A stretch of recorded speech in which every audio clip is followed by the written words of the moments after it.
Find the surface area of a spherical ball. ஓகேவா? So ஒரு spherical பால் இருக்குது, ஒரு பால் தான். ஓகேவா? அதோட டயாமீட்டர் வந்துட்டு என்னது 14 சென்டிமீட்டர் அப்படின்னு சொல்லிட்டு கொடுத்துட்டாங்க.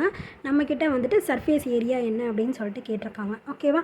ஸோ என்னது விட்டம் வந்துட்டு எவ்வளோ 14 சென்டிமீட்டர் அளவுடைய ஒரு கோள வடிவம். ஓகேவா? ஸோ ஒரு கோள வடிவ பந்தின் புறப்பரப்பை காண்க. ஓகேவா? ஸோ புறப்பரப்பு வந்துட்டு என்ன அப்படின்னு கேட்டிருக்காங்க.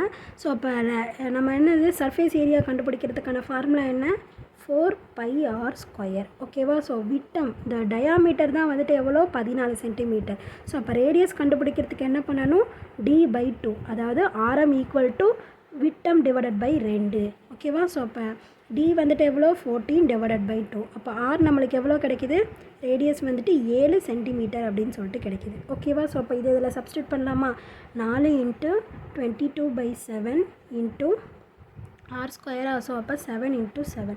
ஒரு 7க்கு ஒரு 7 கேன்சல் பண்ணிடலாமா? ஸோ அப்போ நம்ம மல்டிப்ளை பண்ணோம் அப்படின்னா 7 4s are 2 4s are 8, 2 4s are 8, 88 × 7. ஓகேவா?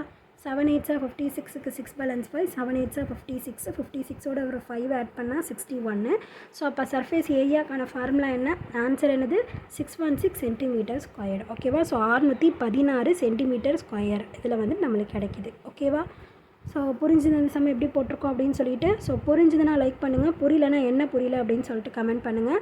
சர்ஃபேஸ் ஏரியா அப்படின்னா டிஎஸ்ஏ எல்எஸ்ஏ எல்லாமே ஒன்று தான். ஓகேவா? ஸோ ரெண்டுத்துக்குமே வந்துட்டு சர்ஃபேஸ் ஏரியாங்கிறப்போ ஒரே ஃபார்முலா தான்.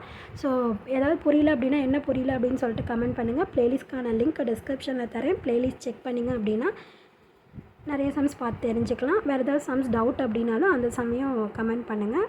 எனக்கு டைம் இருந்தால் நான் அதையும் அப்லோட் பண்ணுறேன். தேங்க்யூ.